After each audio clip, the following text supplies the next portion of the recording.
წმინდა თეოფანე დაყუდებული გვეუბნება. სარწმუნოების საკითხებში ყველაზე მცირე გადახრაც კი ცოდვაა. მას სიკვდილისკენ მივყავართ. ყურადღება მიექციეთ თქვენს ეპისკოპოსებს და მღვდლებს, მართლმადიდებლობასთან დაკავშირებით, რომ მათ ჭეშმარიტი სარწმუნოების საწინააღმდეგოდ არ იმსახურონ. რა არის მიზეზი იმისა, რომ ზოგიერთ სიახლეები შემოაქვს ღვთის ეკლესიაში, ან ასეთთა გაუქმებას არ ცდილობს?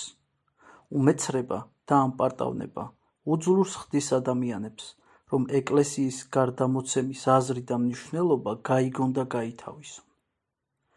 სწორედ ეს აიძულებს მათ, რომ სიახლეები გამოიგონონ.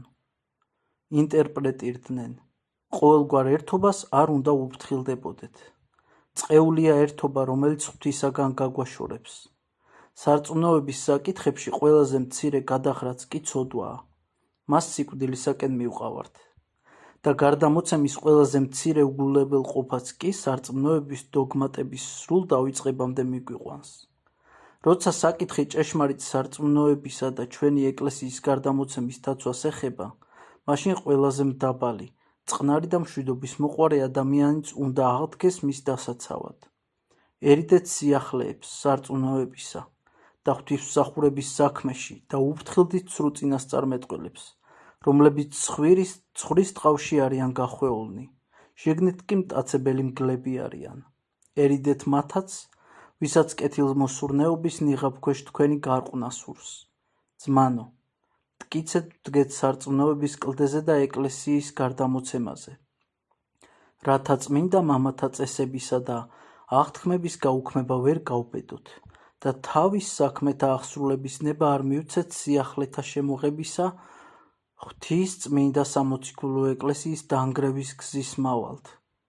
წმინდა მოციქულები მოგვითხრობენ იმ მეფეებსა და მღვდელმთავრებზე, რომლებიც თავის ქვეშ ევდომებზე არ ფიქრობენ და არ ზრუნავენ. მეფე, რომელიც თავის ქვეშ ევდომებს არ უფრთხილდება, მეფე კი არა, მტანჯველია და ეპისკოპოსი, რომელიც თავის ფარაზე აზრუნავს, მწყემსი კი არა, მგელია. ასეთ მწყემსებზე ამბობს ღმერთი იეზეკიელ წინასწარმეტყველის პირით.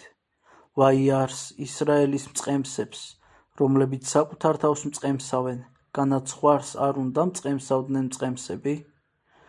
ქონს ჭამთ, მატყლით იმოსებით, ნასუქალს ხოცავთ, სხვას კი არ მწყემსავთ, დაუძლურებულთა რა ძლიერებთ, დაკარგულს არ ეძებთ, ძლავრობთ და სისასტიკით ბატონობთ მათზე. ამიტომ ისმინეთ უფლის სიტყვა მწყემსებო, ასე ამბობს უფალი ღმერთი.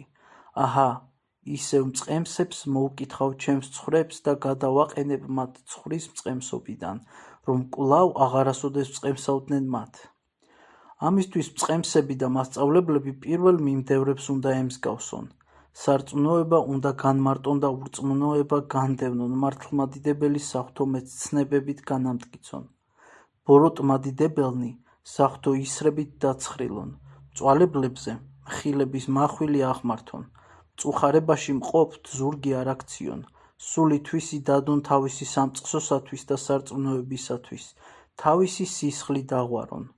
პირველმშობელ აბრაამს სარწმუნოებასა და მოშურნეობაში შეგეჯიბრონ და მის წიაღში განისვენონ ჩვენი უფალი იესო ქრისტეს მიერ, ვისაც ჩვენის ყოველი დიდება, პატივი და თაყვანისცემა, მამასთან და სახიერ და ცხოველს ყოფელ სულიწმინდასთან ერთად, აწდა მარადის და უკუნითი უკუნისამდე. ამინ.